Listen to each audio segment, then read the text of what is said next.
does this trade reset the value of what we believe a star is worth when it comes to how many first round picks you give up? Again, Paul George, they traded SGA 5 first round picks, Mikal Bridges 5 first round picks. Some of them were swaps. Drew Holiday 3 first round picks, Kevin Durant 4 first round picks, Mikal Bridges and Cam Johnson, and Rudy Gobert. Walker Kessler, Jared Vanderbilt, and 4 first round picks. So teams, we've always thought like stars are worth 5 first round picks or up to 4 to 5. But now with this Luka trade, man, does this kind of reset people's thinking into like a star is only really worth what someone's willing to pay? Yeah. Because this is crazy. Like Luka, age 25, like easily a top 5 player in the league, 1 first round pick. That nobody saw that coming. I think that's the reason why everyone was looking at their phones and thought the trade was fake. You know what I mean? 100%, bro. Like you remember how when you first seen it, you did a double take because everyone did. But imagine if you saw it said 5 first round picks, you probably wouldn't think it was fake then. No, I think it'd be much more realistic. Yeah, but If let's say like Oklahoma sized draft picks, I'd be like, you know what, that makes sense.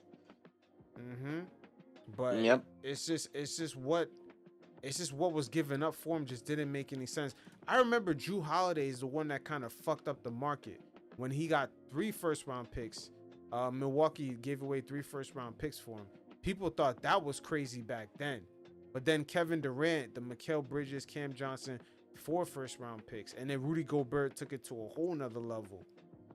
Same thing for Paul George. So it's just like now we've seen Luka better than all those guys, including I would put including a better situation than Durant. Durant's what, 36, and he got that type of trade value.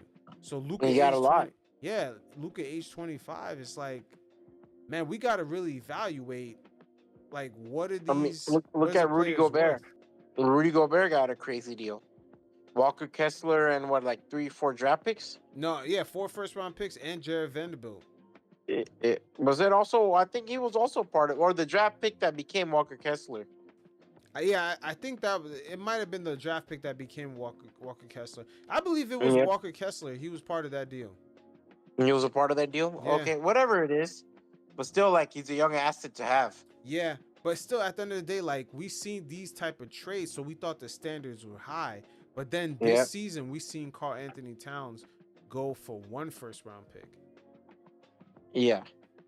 Like this is a strange, man. This era is kind of strange. There's no price point for how much a player is worth to trade, and there's no price point for the middle tier guys, probably top 20, from like top 15 to like 30. You don't know how much they cost as far as like their contracts. This is a very gray area we're kind of entering in. I'm telling you, this summer, this offseason, and I think next offseason, I think that's going to begin to set the price point on how much does a starter make in the NBA. How much is a Jimmy Butler? How much is a Brandon Ingram? A Julius Randle? Because right now, I'm telling you, it's such a gray area, man. Bro, it's a new era. Yeah, it's a new era, man. This trade is been very nuanced, man. A lot of different dynamics are at play, and it's I think for a lot of the NBA fans, new and old, the dynamics are so new. It's just it's a lot of weird interpretations of kind of what's going on here. Because when you think about it, the old fans, they're thinking about the old rules of like how it used to work. Like, oh, a top player goes for this. And then the new fans, they're used to player movement, but now the league cut that shit in half. Yeah. It's a weird thing, man. It's a weird thing. But hey, man, it's just we'll see how this pans out. What do you think, man? What are your final thoughts? Same thing as you, man. Same thing as you. We hit everything. I'm still in a shock. I think, just shut up and watch. You know what I mean?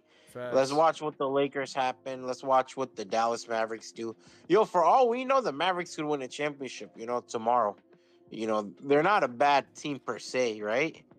But for all for all we know, the Lakers could fail this rebuild, or vice versa. The Lakers succeed, and the Anthony Davis trade looks like the worst thing in NBA history, right? So we just kind of have to wait and watch in regards of like what do we see in basketball in these upcoming years. Yeah, I mean, again, with Nico Harrison talking about, it's a future to him is 3 to 4 years. So I mean, as long as the Mavs could compete, at least I don't know what they're gonna do, man. Because Kyrie is he has back issues. This is strange. A lot older, injury prone. Yeah, this is strange, man. Klay Thompson's not really that player anymore from the past. You kind of have like, bro, this is the let's be honest, the Mavericks, if this was 2018, 2019, NBA champions. Let's be honest with ourselves. Mm-hmm. This team came 5 years too late. My final thoughts on it, man. I would say the Lakers are in a better position because, No, I think so too. yeah, not only the LeBron James money is eventually going to come off the books, you're looking at still have their own 2026, their own 2028, 2030, and 31 picks. So they're good, man. And they have a few second round picks still. So the Lakers are actually in a good position, and they're finally a destination again. Keep that in mind. I think De'Aaron Fox after well, Luka's there now. De'Aaron Fox probably wouldn't want to go there, but I think De'Aaron Fox would want to go there if he could now. Really? I think De'Aaron Fox, 100%, bro. I think every other player, right, would want to play with Luka Doncic. Wow. I'm wondering how that fit would be because it seems like they both It would have like been the an ball. awkward fit, but he for sure would have entertained it. I'm wondering now who's gonna want to come to LA because there's gonna be a lot of guys like their eyes have perked up. Of course, when you're a top 20 player, top 30, and you're exploring options, the LA Sunlight, Hollywood, and Luka Doncic, who wouldn't get excited? Yeah, it's just You know who would be a good fit for the Lakers though? who. Anthony Davis. Yeah, he would be. But he's locked in. He's locked in for a long-term deal over there in Dallas. Of course. I'm making a joke, but No, but you're 100% right. You're 100% right. There's some truth in it. Yeah, he would be. Yeah. He would be. I'm wondering if Jimmy Butler on like a shorter term. Man. Come on, man. At that point, you're just going back to getting stuck. Man, I see Jimmy Butler getting into it with Luka, actually. Man, if Jimmy does not play like 82 games, because Luka has a history of being a diva. We also forget about that. Mm-hmm. Luka's going to start bitching the moment he sees Jimmy resting and doing all that social media shit. That's true. When is Devin Booker's deal up? Oh, you know what? The Phoenix Suns could eventually become sellers from like years down the line. Yeah, I was gonna say Devin Booker would be a nice fit. Imagine him and Luka in LA. Oh, that'd be awesome. Wow, that would be different. That'd be bitter. That'd be like poetic. Like that'd be something Shakespeare couldn't come up with.